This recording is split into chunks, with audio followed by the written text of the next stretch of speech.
네, 윤석열 대통령이 3.1절 기념식에서 일본을 파트너로 정의하며 대일 관계 개선의 의지를 다시 한번 드러냈습니다. 한편 이재명 대표의 체포동의안을 가까스로 부결시킨 민주당은 거센 후폭풍에 휩싸였습니다. 두 분과 함께 관련 내용들 짚어보도록 하겠습니다. 신성범 전 국회의원, 배종우 세안대 교수 모셨습니다. 두 분 어서 오시죠. 안녕하세요. 예. 윤석열 대통령이 3.1절 기념사를 통해서 일본은 과거 군국주의의 침략자였지만 이제는 협력 파트너다, 이렇게 한일 관계 개선 의지를 밝혔습니다. 강제징용이라든지 위안부 문제 등 민감한 현안에 대한 언급은 없었는데 먼저 윤석열 대통령의 경축사 좀 어떻게 들으셨습니까? 제가 보기에는 윤석열 대통령 3월 1일 선언 내지는 성명 비슷, 이게 역사에 기록될 만한 내용이에요. 그러니까 지금까지 3.1절과 8.15 행사 때마다 우리 역대 대통령이 한마디로 빠져놓지 않았던 게 뭡니까? 과거사에 대해서 일본은 사죄하고 반성하라, 규탄한다, 이런 계속 줄을 이루어왔는데 윤석열 대통령이 일본을 어떻게 규정했습니까? 정확히 과거 군국주의 침략자에서 지금은 보편적 가치를 공유하고 안보와 경제 그리고 글로벌 아젠다에서 협력하는 파트너다. 침략자에서 파트너다라고 일본을 성격 규정을 했단 말이에요. 이것은 엄청난 변화다. 제가 보기에는 국내에서도 찬반 여론이 내일부터 많이 일 겁니다. 하지만 제가 보기에는 그러니까 미래로 한국과 일본은 어차피 미래로 갈 수밖에 없는 거다. 미래 협력하는 차원에서. 왜 그러냐? 가장 가깝게는 북한의 위협 때문이다. 어떤 위협이냐? 북한의 핵과 미사일 위협에 대응하기 위해서는 한국과 미국 공조뿐만 아니라 한미일 공조가 불가피하다. 이거 선택이 아니라 필수사안이라고 보는 것 같아요. 또 하나는 강제징용 피해자 배상 문제가 어느 정도 좀 진전되고 있는 것 아니냐. 대통령께서 굳이 이렇게 일본을 자극하지 않은 이런 표현을 쓴 것 아닌가 싶어서 저는 큰 변화가 있다고 보고 윤석열 3.1 선언쯤 되는 내용이다.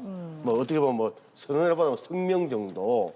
그래서 역사에 획을 끊는 내용이 될 것만은 분명히 보여요. 예, 역사에 기록될 만한 내용이다. 배 교수님께서 좀 어떻게 들으셨습니까? 일단 외교라는 것이 일방적으로 될 수는 없어요. 과거에 이제 문재인 정권 시절에는 5년 동안 한일 관계가 교착 상태에 있었던 것은 이제 분명하고요.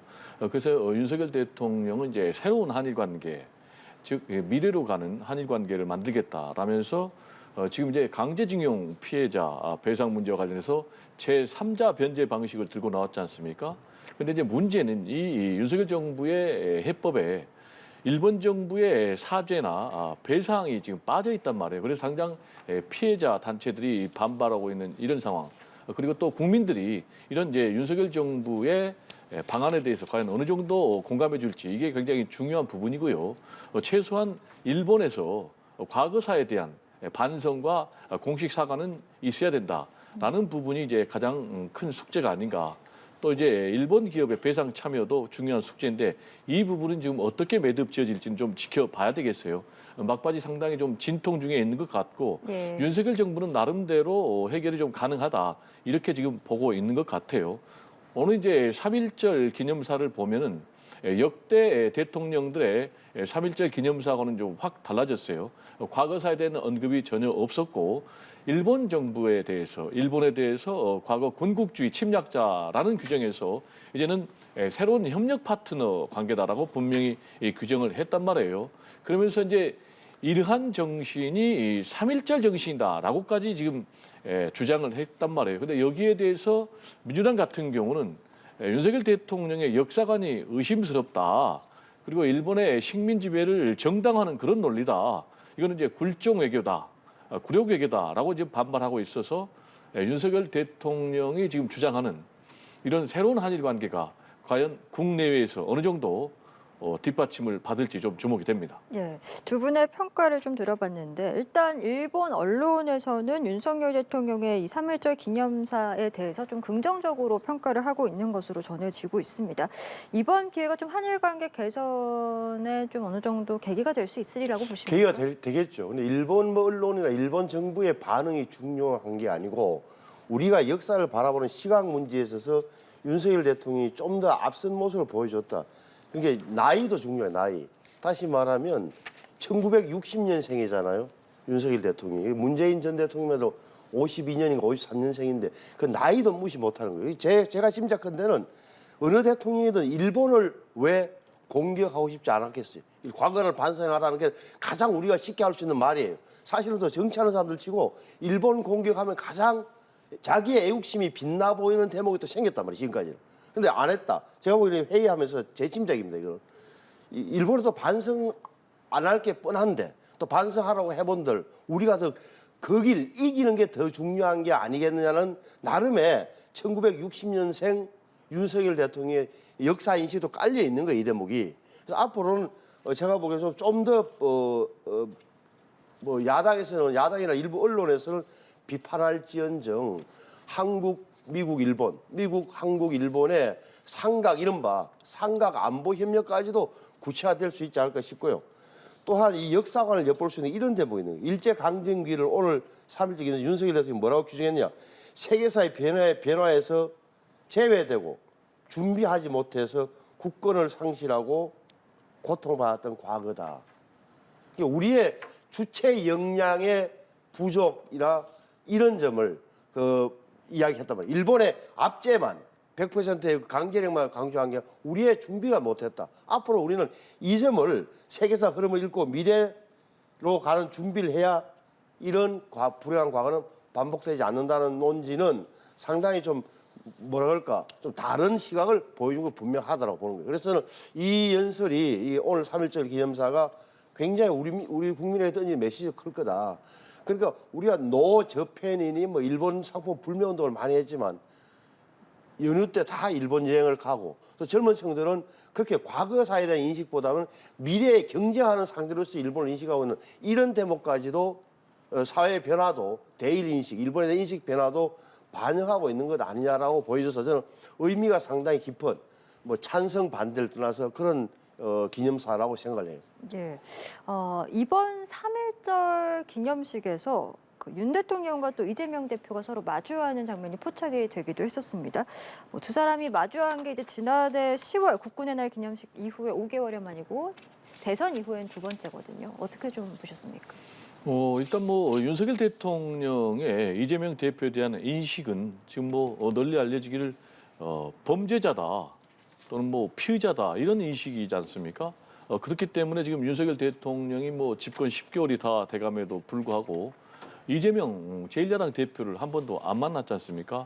이번에 이제 3.1절 기념식 장에서 짧게 만났는데 아무런 얘기도 하지 않고 짧은 악수만 했단 말이에요. 반면에 정진석 비대위원장 어딨냐 라면서 윤석열 대통령이 이제 정진석 비대위원장을 찾아 나섰는데 지금 이제 이런 관계는 결국은 앞으로 윤석열 대통령께서 이재명 대표하고의 현재의 인식 그리고 그런 관계를 그대로 이어갈 것이다라는 것을 보여준 하나의 상징적인 장면이라고 봐야 되겠는데 국민들 입장에서는 대통령 그리고 또 제1야당 대표가 좀 이렇게 여러 가지 민생 경제 위기가 산적한 상황에서 머리를 맞대고 다시 정치를 복원시켜서 정상화시켜서 이런 문제들을 좀 해결해 달라라는 바람 아니겠습니까?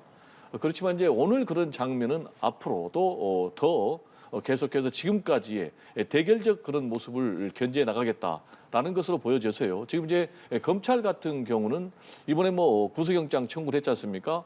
대장동 위례 성남 FC 관련해서 그렇지만 현재 이제 수사 중인 것이 쌍마을 관련 수사 중이고 또 백현동, 정자동 그럼 또 이것과 관련해서 앞으로 또 구속영장 청구를 하고 또 기소하고 또 재판이 계속 이어질 것인데 그렇게 된다면은 윤석열 대통령과 이재명 대표가 앞으로도 만날 가능성이 없다. 네. 그렇다면 제가 볼 때는 우리 헌정사의 새로운 진기록, 즉 대통령과 제1야당 대표가 한 번도 만나지 않는 그런 제가 볼 때는 불행한 기록이 나올 것 같고 그 과정에서 계속되는 대결적 정치 상황은 이어질 것으로 그렇게 우려가 됩니다. 네, 체포한 부결 이틀 만에 조우를 한 거거든요.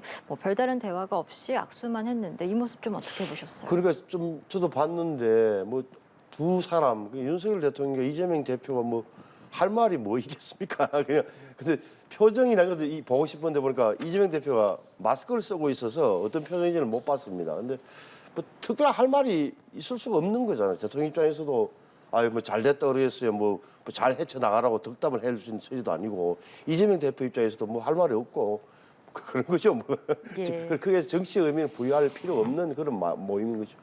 알겠습니다. 이재명 대표 체포동의안 이야기를 좀 해보면 표결을 지금 계기로 좀 한동안 수면 아래에 있던 친명계와 비명계 갈등이 격화되고 있는 것 같습니다. 친명계에서는 이탈표가 이 대표를 자리에서 끌어내리기 위한 어떤 기획투표였다, 조직적이었다 이런 지금 주장이 나오고 있는데 실제로 그 가능성이 좀 있다고 보십니까? 저는 그렇게 봅니다. 일단 숫자가 굉장히 좀 많다. 최소 31명에서 많게는 38명까지 되기 때문에 특히 이제 아시겠지만 민주당 같은 경우는 국회에서 체포동의안 표결 처리 전에 의총을 열어서 사실상 부결시키겠다라면서 총의로 확정을 지었지 않습니까? 예. 그럼에도 불구하고 최소 31명에서 38명의 이탈표가 나왔다는 것은 자연 발생적으로 보기는 좀 어렵다. 그래서 사전에 기획되고 조직화된 결과다. 이렇게 분석하는 것이 오히려 더 맞을 것 같고요. 두 번째로는 그 내용입니다.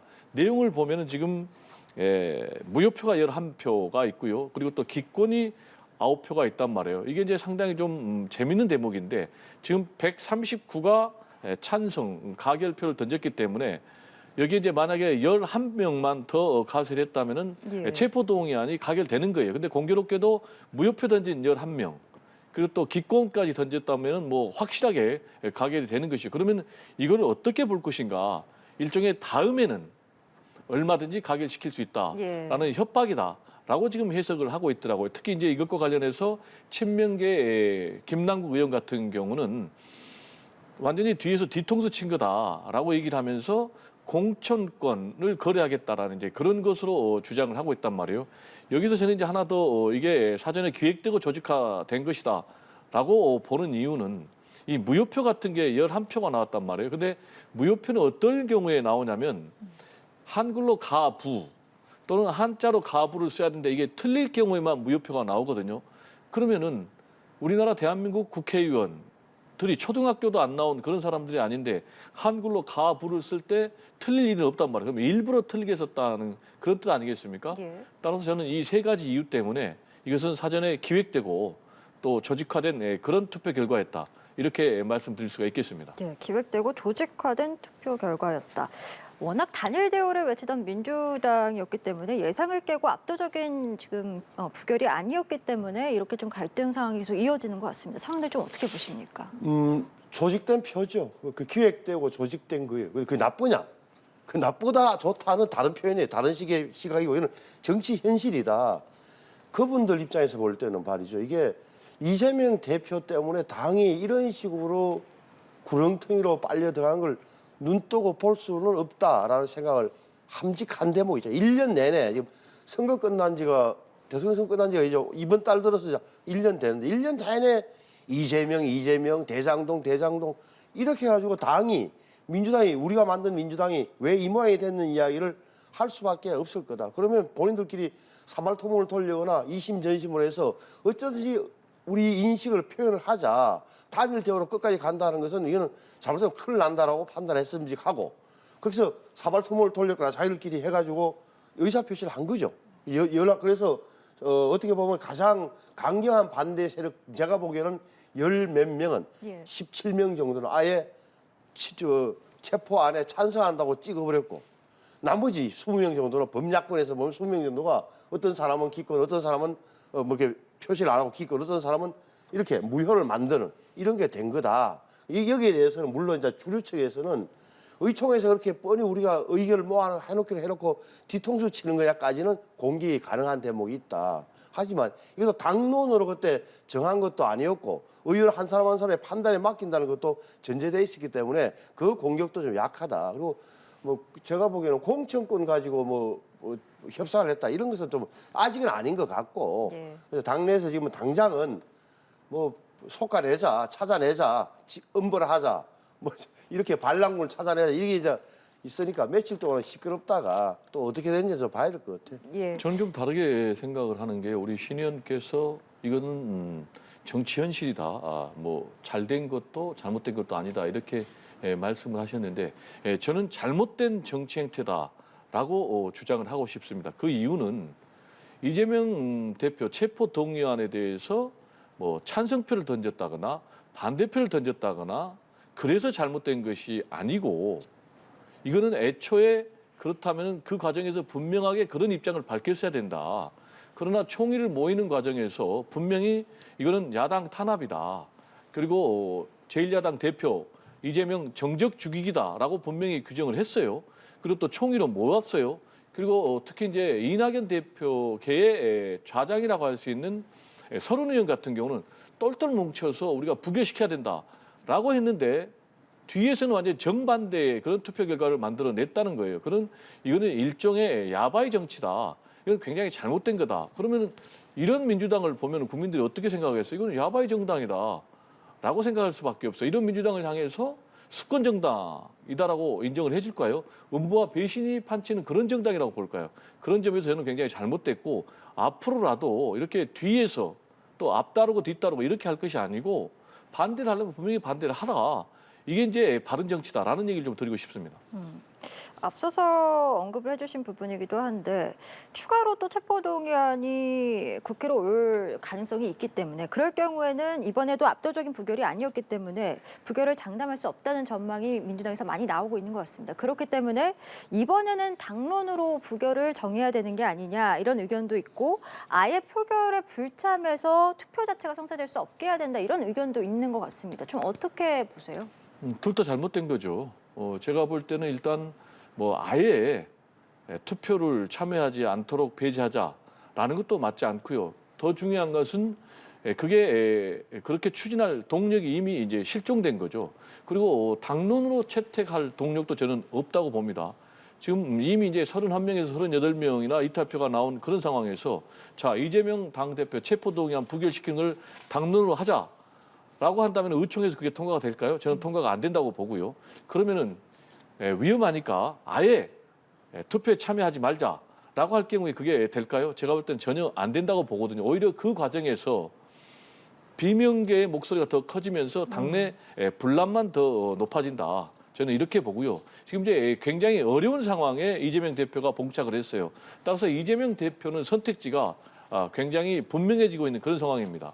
당 대표를 유지하면서 사실상 이른바 방탄의 특권을 포기하고 영장 실질 심사를 받든지 아니면 당 대표직을 내려놓고 영장 실질 심사를 받든지 이 두 가지 말고는 저는 없다고 봅니다. 그런데 지금 이제 이재명 대표는 당장은 본인이 어떤 입장도 내놓지 않고 앞으로의 상황을 좀 지켜보면서 고민하고 있는 그런 상황인데 결국은 사직생의 각오로 정면 돌파하는 것 외에는 본인이 현실적으로 선택할 그런 수단은 없어 보입니다. 예, 이미 동력을 잃은 상황에서 의미가 없는 주장들이다 이렇게 평가를 해주셨고 지금 이재명 대표는 거취와 관련해서는 계속해서 말을 아끼고 있는 상황입니다. 그럼에도 불구하고 당내 비명계 대표들을 비명계를 중심으로 뭔가 결단을 요구하는 이른바 사퇴론이라든지 퇴진론이 좀 본격화될 될 조짐이 당내 일부에서 좀 나타나고 있는 것 같습니다. 이상민 의원도 이 이탈표가 빙산의 일각이다 이렇게 표현을 했거든요. 앞으로 좀 어떻게 예상하세요? 그래서 이상민 의원이 당내 세력 관계를 어느 정도 파악하고 계신지는 모르겠습니다만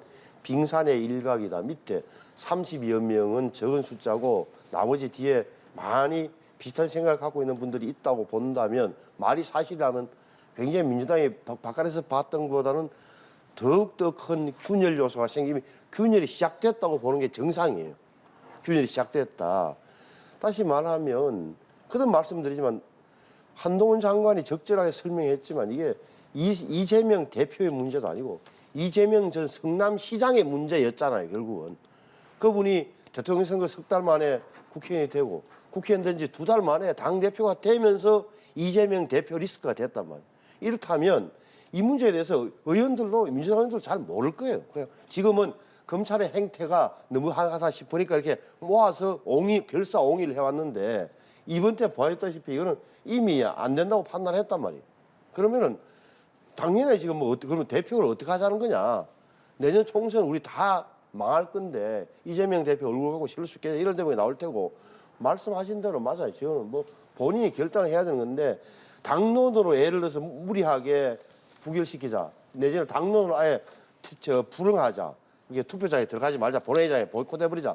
이렇게 되면 잘못하면 진짜 당이 정말 쪼개질 수 있는 그런 상황이 오는 거예요. 그래서 이렇게 무리하게 할 건 아니에요. 제가 보기에는. 그래서 오히려 민주당이 필요하다면 무슨 뭐 회의체를 소집해서 예. 질서 있는 퇴각 논의를 후퇴 논의를 하고 거기에 맞춰서 이재명 대표가 자기 결단을 해주는 게 필요한 거예요. 대표적으로 내려놓을 수밖에 없는 거예요. 시점이 문제일 뿐이지. 예, 거취 표명을 안 할수록 당내 혼란과 갈등이 가중될 수밖에 없을 것이다라는 평가들이 나오는 가운데 뭐 친명계로 분류가 되는 안민석 의원 같은 경우에는 이재명 대표의 사퇴를 대표를 뽑은 당원들에게 물어봐야 한다 뭐 이런 이야기도 하기도 했습니다. 지금 거듭되고 있는 이 사퇴론과 관련되는 이야기들 좀 어떻게 보고 계신지요? 지금 이제 안민석 5선의 중진 의원은 이제 친명계 핵심으로 분류가 되거든요. 그럼 이제 전당원 투표를 하면 결과는 뻔해요. 지금 이재명 대표가 당원들에게 특히 이제 이 권리당원들에게 강력한 지지를 받고 있기 때문에 압도적으로 이재명 대표에 대한 재신임 결과가 나오겠죠. 그래서 이재명 대표가 사퇴하면 안 된다라는 이제 그런 의도에서 이런 주장을 한 것인데 반면에 뭐 이상민 방금 말씀하신 의원 같은 경우는 사실 비명계의 핵심이거든요. 그래서 빙산의 일각이다 이번 사태가 라고 얘기하는 것은 이번 사태는 비록 31명에서 38명으로 분류가 되지만은 더 많다라는 게 아니겠습니까? 대략 이제 비명계는 한 70명 정도로 추산이 되거든요, 당내에서. 예. 그래서 이런 70명들이 앞으로 더더욱 목소리를 노골적으로 공개적으로 낼 것이다. 라면서 이제 사퇴론을 사실상 압박하고 있는 상황. 근데 제가 볼 때는 이재명 대표가 물러난다고 지금 민주당의 문제가 해결되느냐? 또 이재명 대표가 현재 자리를 지킨다고 민주당의 상황이 정리가 되느냐? 지금 어떤 선택을 해도 민주당은 앞으로 당내 갈등이 불가피한 그런 상황. 그래서 이제 이미 분열의 서막이 시작이 됐다. 예. 이렇게 볼 수밖에 없는 그런 상황인데 앞으로 이 문제를 어떻게 정리할지 그리고 만약에 이재명 대표가 결단을 내려서 당 대표직을 내려놓을 경우에 과연 누가 비대위원장으로 나서서 이 사태를 수습할 수 있을지 이런 부분에 앞으로 계속해서 논의와 초점이 모아질 것으로 보입니다. 예, 저 안민석 의원의 저 전체 당원 투표로 이재명 대표가 물러나야 되는지 안 물러나야 되는지를 당원들에게 물어보자 하는 게 굉장히 좋은 아이디어 같지만 저게 굉장히 패착이 돼요. 저런 부분이 저렇게 되면 결국 당원의 힘으로 일부 비명계 의원들을 어떻게 보면 압도하자는 거거든. 자, 당원들의 마음은 확인됐다. 그러면 반란군들 조용해 해가지고 정리하겠다는 수순을 하기 때문에 이것은 절대 못 받아주는 거예요. 이른바 비명계 입장에서는 결론도 뻔하고 당원들의 성향이 무엇이든 나오는 마당에 이거야말로 어떻게 보면 정말 분당의 단초가 될 수 있는 위험한 수예요. 그래서 이걸 함부로 당원 투표라는 이런 말로 이렇게 넘길 것은 아니에요. 이건 사실은 이재명 대표가 오롯이 혼자 결단을 해줘야 돼요. 이 문제는. 예, 알겠습니다. 이런 가운데서 이 대표 지지자들 사이에서요, 이탈표를 던진 민주당 의원을 찾아내겠다 이런 또 움직임들이 나오고 있는 것 같습니다. 지금 친명계에서도 지금 후폭풍이 좀 우려가 되기 때문에 자제를 촉구하는 목소리들이 나오고 있는데 이런 상황들에 대해서는 좀 어떻게 보고 계세요? 뭐 일단 당내 갈등과 혼란 양상이 굉장히 노골화되고 있는 그런 것이죠.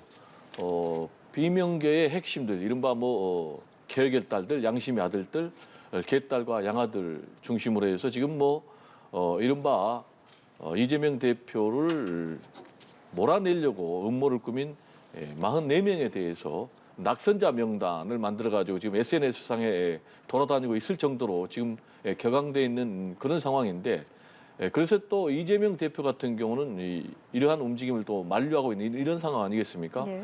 근데 지금 이제 이재명 대표 입장에서는 만류할 수밖에 없는 게 이렇게 당내 갈등이 노골화되고 심화되면 될수록 본인의 입지가 더 불안정해지는 그런 역설적인 상황이 오기 때문에 그런데 아까도 말씀드렸듯이 이제 이미 지금 민주당 같은 경우는 분열의 문이 열렸기 때문에 당분간 분열이 더 심화될 수밖에 없다. 그래서 이런 상황이 이제 계속되면은 앞으로 민주당이 총선에서는 굉장히 불리한 상황으로 치닫기 때문에 하루빨리 당내 분열과 또 갈등, 혼란 양상을 수습을 해야 되는데 여기에 대해서 역시 이제 가장 큰 고난과 책임을 갖고 있는 사람이 이재명 대표가 아닌가 이렇게 생각이 듭니다. 알겠습니다. 주제를 좀 바꿔보도록 하겠습니다. 정순신 전 국가수사본부장 낙마의 파장이 연일 이어지고 있습니다. 아들의 학교폭력 문제가 대법원 판결까지 난 사안인데 이것을 법무부와 대통령실, 경찰까지 몰랐다는 게 말이 되느냐, 이렇게 지금 비판의 목소리가 나오고 있는데 민주당은 물론 여당에서도 문책론이 좀 언급이 되고 있는 것 같습니다. 문책이 필요한 문책을 해야 되고 과연 왜 이렇게 해서 걸러지지 못했을까 하는 대목에 대해서는 누가 좀 책임 있는 답변을 좀 내놓는 게 필요한 대목이 아닌가 싶어요. 지금 말하는 거 보면 경찰청에서는 뭐냐면 우리는 세평을 담당해, 세간의 평가를 담당했다는 거고 인사검증 권한이 우리 경찰한테는 없습니다. 우리 세평만 담당했습니다. 라는 거잖아요. 그러니까 인사검증 권한이 자기들은 없어서 없다는 거고 법무부의 인사정보관리단 이야기를 들어보면 인사정보관리단은 검증은 했는데 그냥 대통령실의 의뢰를 받은 사안에서 기계적인 1차 검증을 했다라고 하니 온 국민들이 보기에는 5년 전에 이미 공영방송에서 이런 게 보도가 됐고 고위직 검사라고 했기 때문에 대부분 다 알 텐데 어떻게 이게 다 그냥 넘어갔을까 하는 대목이니까 어디에서 구멍이 생겼는지 추천 단계인지 아니면 검증하면서 물론 이제 설명은 본인이 정순신 변호사 본인이 이야기를 안 해서 몰랐다고 하는데 그럼 앞으로도 그러면 본인이 이야기 안 하면 몰라야 되는 건가? 라는 당연한 의문이 드는 거잖아요. 그래서 저는 제가 보기에는 인사검증 체제에 그 문제점이 생긴 거다. 그 이유를 좀 빨리 찾아야 된다. 그 다음에 찾아보고 문책이 필요하면 문책도 해야 되는 그런 사안 아닌가. 이게 하루 이틀만 더 늦었어도 이 정부에 심각한 타격을 줄 만한 그런 사안이었던 게 분명하단 말이에요. 누군가는 제가 볼 때는 좀 원인도 찾고 책임자 문책까지 좀 필요하다고 생각을 해요. 누군지는 모르겠으나. 예, 어디에서 구멍이 생긴 건지 인사검증 체계 전반적인 문제가 있었던 것 같다 이런 말씀이신데 좀 어디까지 이 문제와 관련해서 책임을 져야 된다고 보시는지도 궁금합니다. 제가 볼 때는 뭐 인사 라인에 전면적인 책임과 쇄신이 불가피하다고 봅니다. 그 이유는 이번 사태만 일어난 것이 아니고 윤석열 정부가 출범하면서 지금까지 김인철 교육부 장관 후보자를 포함해서 6명의 낙마자가 생겼거든요. 그럼에도 불구하고 아무도 책임을 지지 않았어요. 그런데 이번에 또 터졌거든요. 그렇다면은 아무도 책임지지 않는 이런 상황 때문에 결국은 이번 사태도 벌어졌다라고 얘기할 수밖에 없어요. 제가 그렇게 주장하는 이유는 현재 윤석열 정부의 인사 라인에 문제가 있다라는 얘기를 드리고 싶어요. 왜냐하면은 추천에서 1차 검증에서 2차 검증까지가 다 윤석열 대통령의 최측근 라인, 구체적으로 얘기하면 검찰 라인으로 돼 있거든요. 따라서 윤석열 대통령이 특정인을 추천할 경우에 이게 걸러지지가 않는 그런 구조로 돼 있단 말이에요. 특히 이제 이번에 정순신 전 국가수사본부장 같은 경우 윤석열 대통령이 중앙지검장 시절에 같이 근무했던 동료 검사란 말이에요. 그렇다면 이런 사람을 사실상 윤석열 대통령의 의중이 담긴 그런 인물이라고 한다면은 대통령실에 추천해서 그리고 한동훈 법무부 장관의 1차 검증에서 그리고 다시 대통령실의 2차 검증에서 이게 걸러질 수 있겠습니까? 따라서 이런 부분에 문제가 굉장히 크기 때문에 지금 계속해서 이런 인사 참사가 벌어지고 있다. 그렇다면 과연 이런 계속되는 인사 참사에 가장 책임 있는 사람이 누구냐? 윤석열 대통령이다. 그렇게 제가 말씀드린 이유는 지금 인사검증 시스템을 이렇게 운영하고 있는 사람도 윤석열 대통령. 그리고 사실상 이런 사람을 추천하는 사람도 윤석열 대통령. 따라서 윤석열 대통령이 가장 책임이 있다. 그러면은 이런 인사 참사가 재발되지 않게 하기 위해서는 어떻게 해야 되느냐? 현재 여러 가지 미비한 인사 시스템을 전면적으로 바꿔야 된다. 그리고 두 번째로는 인사 라인도 대대적으로 개선을 해야 된다. 그리고 세 번째로는 1번과 2번을 하겠다라는 윤석열 대통령의 강력한 대국민 약속이 있어야 된다. 그게 지금 사과다. 그런데 지금 윤석열 대통령이 전혀 사과를 하지 않고 있거든요. 그렇다는 것은 이런 책임을 본인이 인정하지 않겠다는 것이고 또 앞으로도 이런 일이 재발해도 그냥 용인하겠다는 것이거든요. 지금 윤석열 대통령이 지금 계속해서 얘기하는 게 뭐냐. 사과도 하지 않고 책임자도 문책을 하지 않고 있고 얘기하는 것이 학폭 근절만 얘기를 하고 있거든요. 그러면은 정순신 전 국가수사본부장의 인사참사의 문제의 본질이 학폭 사태가 본질이 아니고 인사참사가 본질이다. 따라서 본질을 윤석열 대통령이 정면으로 직시하고 해법을 강구해야 된다. 라는 얘기를 좀 드리고 싶습니다. 예, 알겠습니다. 저희 오늘 두 분 말씀은 여기까지 좀 듣도록 하겠습니다. 지금까지 신성범 전 국회의원, 배종우 세한대 교수와 함께 이야기 나눠봤습니다. 오늘 말씀 고맙습니다. 네, 감사합니다.